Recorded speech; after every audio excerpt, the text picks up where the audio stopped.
Welcome back, students. We'll continue exercise 8.6 differential equation ML Agrawal ka chapter. Question number 8. Question says a radioactive substance disintegrates at a rate proportional to the amount of substance present. If 50% of the given amount disintegrates in 1600 years, what percentage of the substance disintegrate in 10 years? And यहाँ पे दिया हुआ है कि हमको use करना है e to the power minus log 2 upon 160 is equal to 0.9957. सी पिछले जो फर्स्ट टू 7 क्वेश्चन मैंने कराए हैं एक्सरसाइज 8.6 के, उसका वीडियो आप ज़रूर गो थ्रू करना. उसमें हमने बेसिक कॉन्सेप्ट बताया है कि हमें differential equation application based problem decay और ग्रोथ वाला जो टॉपिक हम कर रहे हैं उसको कैसे फॉर्मुलेट किया जाता है एंड कैसे इंटीग्रेट करके हम उसको सॉल्व करते हैं. ठीक है, तो एज पर द गिवन क्वेश्चन यहाँ पे दिया हुआ है a radio active substance at a proportional to the amount of substance present. तो हम क्या लेते हैं कि let the radioactive substance denoted by R. अब रेडियो था तो हमने R ले लिया. अब अकॉर्डिंग टू द क्वेश्चन क्या बोल रहा है कि टाइम के रेस्पेक्टिवली इसमें चेंजेस आ रहे हैं, that is rate of change dr/dt is proportional to the amount present in that substance. तो R ही होगा, तो इट्स प्रोपोर्शनल टू R. ठीक है, एज पर the question will get the radio active में जो चेंजेस हो रहे हैं टाइम के रिस्पेक्टिवली वो जो इतना अमाउंट प्रेजेंट है उसके ही प्रोपोर्शनल है. तो अब इसको जब जैसे ही आप ओपन करोगे dr/dt आपको क्या मिल जाएगा KR एज पर the concept of the proportional. So अब इसमें हम RR टर्म को साथ में लेंगे तो dr/r और dt हो जाएगा एक साइड पे. अब हम क्या करते हैं स्टूडेंट्स, यस इंटीग्रेट अप्लाई करोगे तो will do the integration of this one. तो ये हो जाएगा log of r is equal to ये मिलेगा KT प्लस C. ये क्या हो जाएगा इक्वेशन नंबर 1. ठीक है, फिर अब हमारे पास आते हैं केसेस. तो if 50% of the given amount disintegrated in 16 year, 1600 में वो डिसइंटीग्रेट हो रहा है 50%. अच्छा, एक चीज़ और यहाँ पे वेरी इंपॉर्टेंट है कि सब्सटेंस क्या हो रहा है, डिसइंटीग्रेट हो रहा है. तो जैसे ही प्रोपोर्शनल को ओपन करोगे ना तो यहाँ पे नेगेटिव साइन आ जाएगा. तो ये थोड़ा सा ध्यान रखना, ये क्या मिल जाएगा माइनस ऑफ KT. ठीक है, तो अब हमारा 50% डिसइंटीग्रेटेड हो रहा है आफ्टर द 16 ईयर्स. तो हम इनिशियली तो केस लेके चलेंगे ना, तो हम लेके चलते हैं case 1 when T is equal to 0 years. तो हमारा जो रेडियो एक्टिव सब्सटेंस है उसको हम मान लेते हैं कि वो क्या था इनिशियली R0 था. ठीक है, इस केस को हम कहाँ पे पुट करेंगे, पुट इन 1. सो जैसे ही आप 1 में पुट करोगे तो क्या मिल जाएगा आपको, log R की जगह पे हो जाएगा R0. टाइम तो हो गया 0 इनिशियली था इज इक्वल टू C. तो C की इस वैल्यू को कहाँ पे पुट कर देंगे, पुट इन 1. तो हमें मिल जाएगा log R is equal to minus of KT plus C की जगह क्या लिख देंगे log R0. अब log R0 को इधर पे लेके जाओगे तो log R minus log R0 क्या मिल जाएगा, by the property of the logarithm log R upon R0 is equal to minus of KT. इसे हम क्या देंगे, इसे हम देंगे इक्वेशन नंबर 2. फिर हम अपना केस सेकंड लगाएंगे जब वहाँ पे 1600 ईयर्स है तो वो कितना डिसइंटीग्रेटेड हो रहा है, 50% ऑफ द सब्सटेंस प्रेजेंट. तो हमारा केस 2 कैसा बन जाएगा, सो यहाँ पे हम लेंगे केस 2. केस 2 कैसा होगा, when T is equal to 1600 years. जो R है वो क्या हो जा रहा है 50% ऑफ द इनिशियली कितना था R0. तो 50% मतलब 50/100. तो 50/100 क्या मिलेगा 1/2 ऑफ R0. कहाँ पे पुट कर देंगे, इसे हम पुट करेंगे इक्वेशन नंबर 2 में. तो put in 2.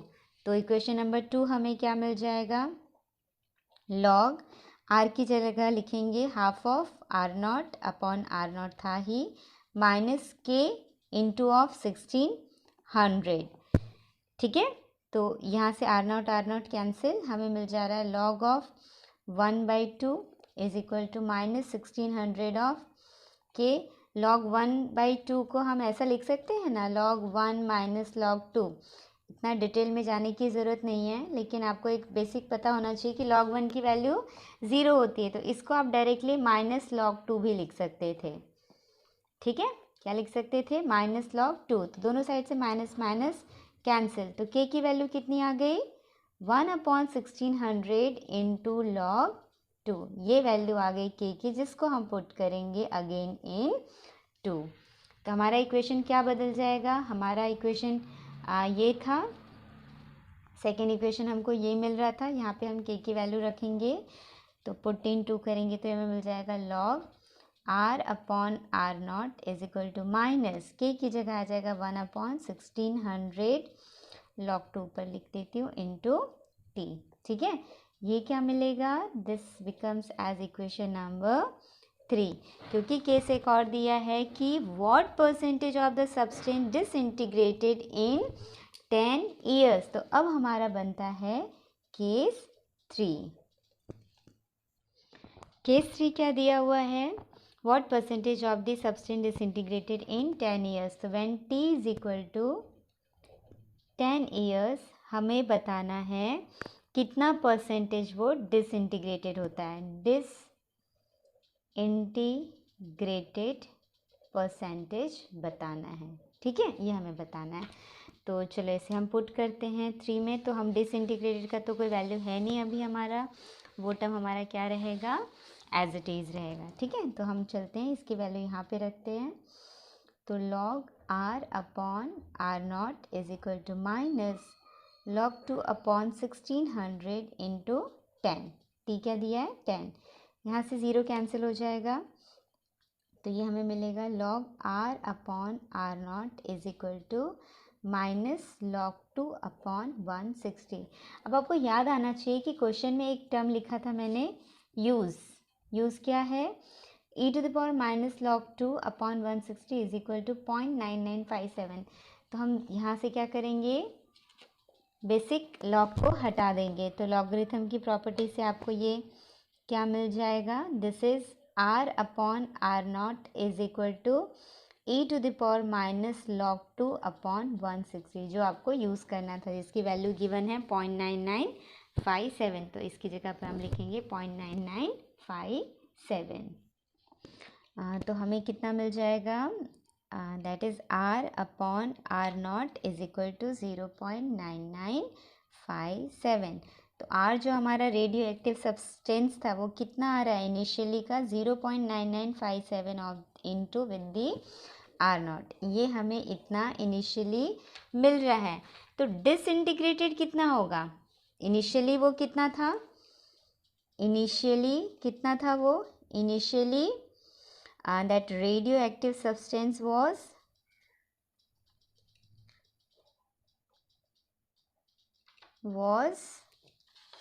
r0. So therefore disintegrated substance will be, disintegrated substance is equal to क्या मिलेगा?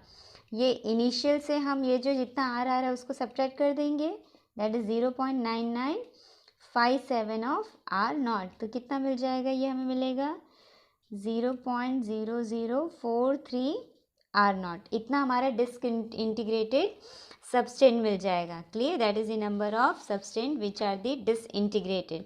तो हमें क्या निकालना था? यहाँ पे हमें पूछा था therefore integrate that the integrated percentage, ठीक है, इंटीग्रेटेड परसेंटेज। तो इंटीग्रेटेड परसेंटेज कितना हो गया?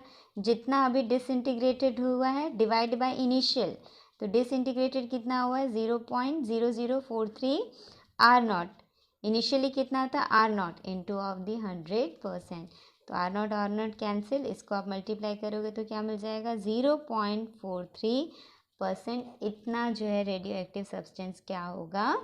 डिसइंटीग्रेटेड होगा, ठीक है। सो चलो हम नेक्स्ट क्वेश्चन की तरफ बढ़ते हैं. I hope you understood this question. कोई भी डाउट रहा तो you can put in chat box. 9th sum. The rate at which radioactive substance decay is known to be proportional to the mass the substance present at the time in a given sample. ये भी quite similar question ही है, 8th के जैसा ही है, but कोई नहीं, will do this question because हर question में कहीं ना कहीं थोड़ा सा डिफरेंट है. So I am going to help you out for this question. Let's see. So, a radioactive substance decay is known to the proportional to the mass the substance represent at the time in a given sample. फिर cases given है तो सबसे पहले यहाँ पे लिख लेती हूँ. लेट द मास ऑफ वो रेडियोएक्टिव सब्सटेंस जो है किसके प्रोपोर्शनल डिके हो रहा है, मास के. हाँ, तो let the mass of radioactive substance decay हो रहा है. यहाँ पे भी लास्ट में भी हमारा डिसइंटीग्रेट हो रहा था, यहाँ पे भी डिके है. बी एम ले लिया स्टूडेंट मैंने यहाँ पे. तो एज पर दी क्वेश्चन क्या बोल रहा है, D M upon D T is proportional to M. उसके मास के ही प्रोपोर्शनल वो डिके हो रहा है. मतलब जैसे ही आप इसको ओपन करोगे D M upon D T तो ये क्या मिलेगा, minus of K of M. जैसे लास्ट क्वेश्चन में था, डिके डिसइंटीग्रेटेड है तो माइनस से ओपन हो जाएगा, डिके है तो भी माइनस से, डिक्रीज हो रहा है तो भी माइनस से, कम हो रहा है सब्सटेंस. ठीक है. फिर हम केसेस पढ़ते हैं. If 100 gram of a radioactive substance is present in 1 year. अब डायरेक्टली 1 ईयर का कैलकुलेशन दिया है तो हमें इनिशियल ईयर का तो लेना पड़ेगा ही ना. उससे पहले इक्वेशन फ्रेम करते हैं. क्या करेंगे हम, एम को डी एम के साइड लेके और डी टी को सेपरेट कर देंगे. तो हमें मिल जाएगा equation D M upon M is equal to minus K of D T. दोनों साइड क्या करेंगे, इंटीग्रेशन.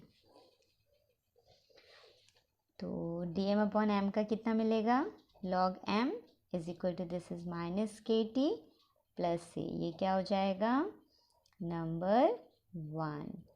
अब हमारा केस इनिशियली का हमको फाइंड करना है. तो सबसे पहले हम केस 1 निकालेंगे.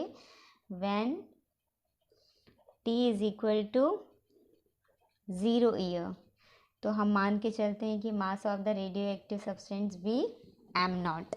कहाँ पे पुट कर देंगे, पुट इन 1. तो हमको 1 क्या मिल जाएगा, लॉग एम नॉट. एम की जगह इनिशियली हमने क्या लिया, एम नॉट. टी हो गया 0 तो सी की वैल्यू आ गई लॉग एम नॉट. कहाँ कर देंगे, पुट इन 1. तो ये हमें मिल जाएगा लॉग एम. सी प्रोसीजर सब सेम है स्टूडेंट्स. थोड़ा सा 1-2 क्वेश्चन में अगर आपको ध्यान में रहेगा ना तो ऑलमोस्ट इट्स अ सेम. अब log M minus log M naught क्या मिल जाएगा, log M upon M not is equal to मिल गया माइनस ऑफ के टी. ये क्या मिल जाएगा हमें, इक्वेशन नंबर 2. ओके. अब हम लेंगे हमारा केस 2 जो कि गिवन है. इनिशियली कर लेंगे तभी तो हमें सी मिलेगा, इसलिए इनिशियली आपको लेना ही है. नहीं दिया रहेगा तो भी आपको लेके चलना है, मान के चलना है इस तरीके से, M not R not P not जैसे हमने लिए हैं प्रीवियस क्वेश्चंस में, ऐसा.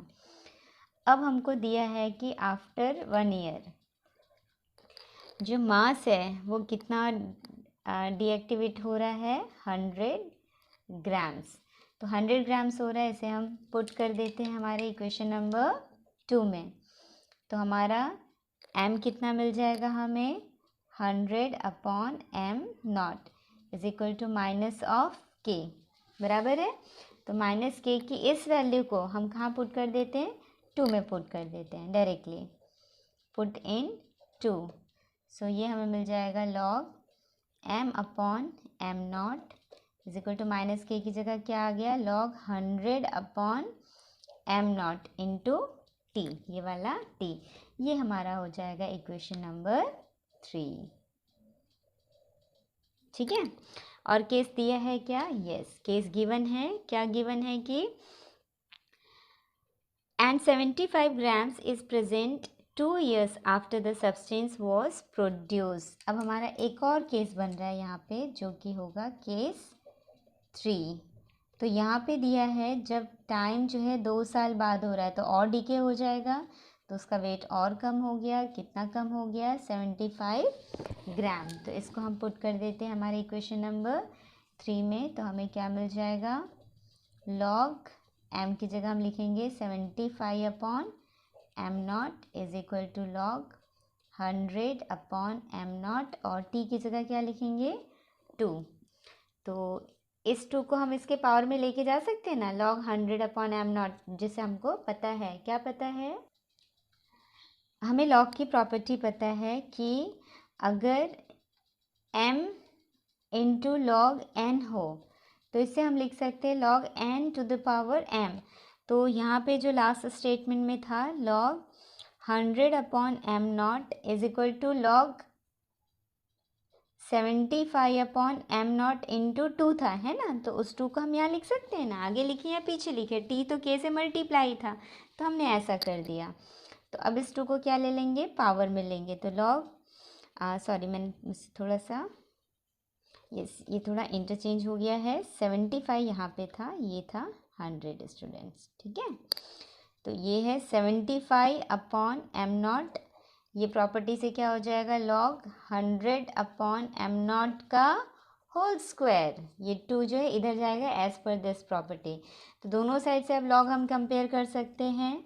तो हमें क्या मिलेगा? 75 by m not is equal to will get 100 का square gives us 10,000 upon m not square. तो ये स्क्वायर इस m नॉट से कैंसिल हो जाएगा, हमें m नॉट की वैल्यू मिलेगी 10,000 अपॉन 75। तो जो मास का जो डिके हो रहा है उसको जब इससे डिवाइड कर दोगे तो उतना ग्राम ये डिके हो जाएगा आफ्टर कितना दिया था ईयर्स? 2 ईयर्स के बाद, ठीक है। तो 133.333 अप्रॉक्सीमेट ये आपका रेडियो एक्टिव सब्सटेंस का मास डिके रेट होगा आफ्टर 2 ईयर्स, ठीक है। I hope you understand this question also. Late proceed with the next sum. What the 10th sum says, it is given that the rate at which some bacteria multiply is proportional to the instantaneous number present. If the original number of bacteria doubles in 2 hours, in how many hours? It will be 5 times. 2 cases पे based है ये question. तो सबसे पहले हम ले लेते हैं कि let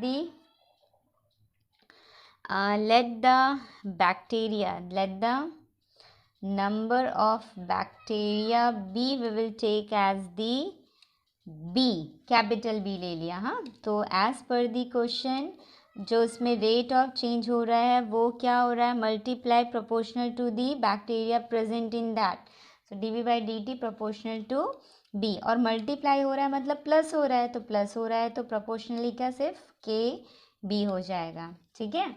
and the same as procedure हम क्या करेंगे? db upon b is equal to k of dt। अब दोनों साइड इंटीग्रेशन लगा दो, तो db अपॉन b का क्या हो जाएगा integration? Yes, very good, log b।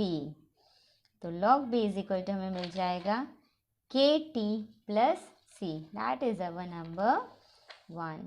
अब इसमें भी इनिशियल की केस तो दी नहीं है, तो केस तो भाई आपको बनाना पड़ेगा ही क्योंकि c की वैल्यू निकालनी है।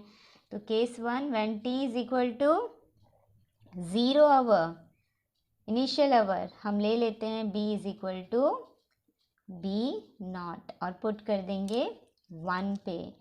तो log b नॉट kt 0 ये आएगा c, इसकी वैल्यू पुट कर देंगे हम 1 पे। तो ये मिल जाएगा हमें log b is equal to kt plus log b naught instead of c। अब ये log b है, log b नॉट है, सॉल्व करोगे तो log b upon b naught is equal to kt, ये हमारा आ जाएगा इक्वेशन नंबर 2। Done, okay. चलो अब आगे देखते हैं केस फर्स्ट। एक्चुअली बुक में फर्स्ट है लेकिन हम तो इनिशियली को फर्स्ट मान के चलते हैं, जो नहीं भी दे रहे थे तो हम निकालते हैं। तो केस 2 क्या कह रहा है? If the original number of bacteria doubles in 2 hours, ये हमारा ओरिजिनल था b नॉट, तो दिया है जब t is equal to 2 hours तो जो बैक्टीरिया है वो क्या हो जा रहा है, डबल हो जा रहा है ओरिजिनल का। ठीक है, तो 2b0 आ जाएगा। पुट कर देते हैं 2 में, तो log 2b0 अपॉन b0, इस b की जगह 2b0 is equal to, this is 2k। b0 cancel, 1/2 को इधर ले लिया तो 1/2 आ जाएगा। log 2 इज इक्वल टू क्या आ गई, k। कहाँ पे पुट कर देंगे, 3 में, तो हमें मिल जाएगा log b upon b0 is equal to, this is half of log 2 into t। ठीक है, तो आपको क्वेश्चन क्या दिया हुआ है कि how many hours will it be 5 times. अब हमारा ये वाला जो बनेगा स्टूडेंट्स, ये वाले इक्वेशन को आप केस 3, इसको आप सॉरी यहाँ पे 2 था, ऑलरेडी 2 इक्वेशन थे, ये हमारा आ गया नंबर 3।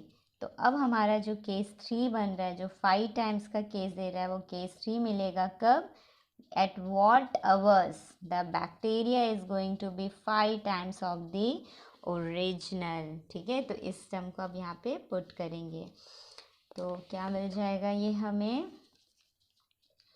हमें मिलेगा log 5 of b0 upon b0 is equal to 1/2 of log 2, और टाइम कितना दिया था, टाइम तो हमें निकालना है ना, b0 कैंसिल, तो ये क्या मिल जाएगा, log 2 अपॉन 2 को इधर पे ले आएंगे, 2 यहाँ मल्टीप्लाई हो जाएगा, 2 इंटू log 5 अपॉन log 2, तो हमें t क्या मिल गया, 2 इंटू log 5 अपॉन log 2।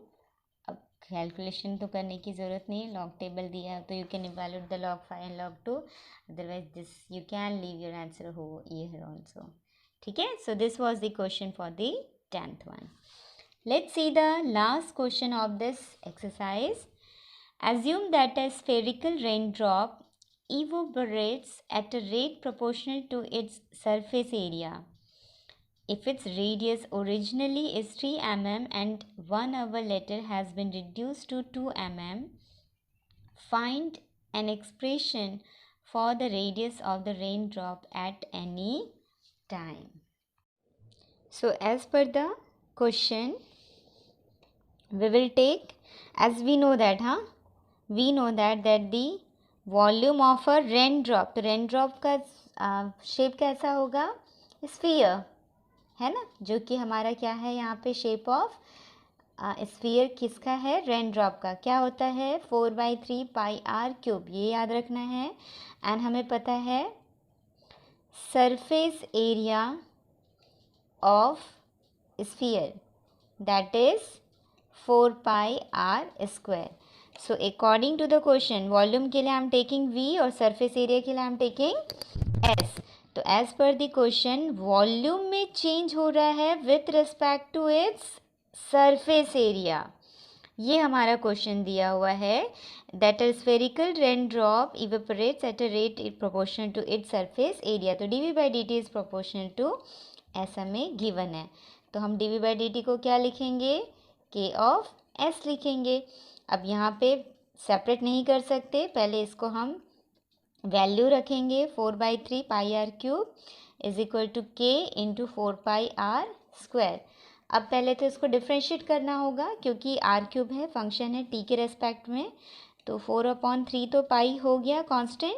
अब आर क्यूब का t के रेस्पेक्ट में डिफ्रेंशिएट करेंगे तो कौन सा फॉर्मूला, 3r स्क्वायर, फिर से r का करेंगे एज चेन रूल, तो dr/dt हमें मिलेगा। और ये है हमारा 4 पाई आर स्क्वायर इंटू के, जो कॉमन है काट दो, पाई कट गया, आर स्क्वायर कट गया, 4 भी कट गया, यहाँ से 3 भी कट गया, तो हमें क्या मिल रहा है, dr/dt इज इक्वल टू के। ये अब सेपरेट करके आप इसको अब इंटीग्रेट करोगे तो ये मिलेगा dr, अब तो अपॉन में कुछ है ही नहीं, तो k इंटू dt, इंटीग्रेट कर दो दोनों साइड, तो ये मिल जाएगा r, ये हो जाएगा kt प्लस c, इसे आप दे दो नंबर 1।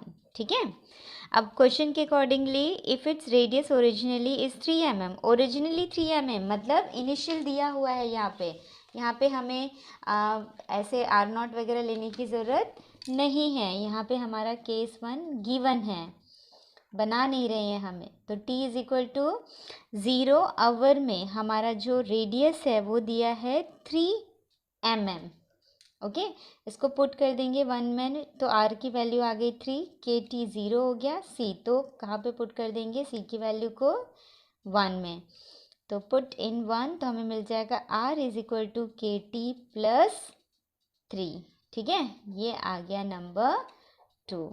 उसके बाद क्या कह रहा है क्वेश्चन में कि 1 आवर लेटर, अब हमें बोल रहा है case 2, when time is equal to 1 hour, the radius has reduced 2 mm. तो find the expression of the radius of the raindrop at any time।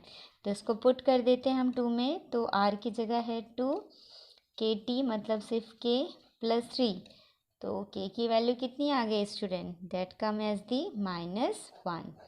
इसको कहाँ पुट कर देंगे, पुट इन 2, तो ये हमें मिल जाएगा r minus of t plus 3, ये हमारा हो गया equation number 3।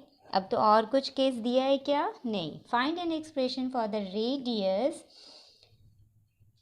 Of the rain drop at any time, तो r इज इक्वल टू, इसको आप लिख सकते हो 3 minus t mm as it is given in the question.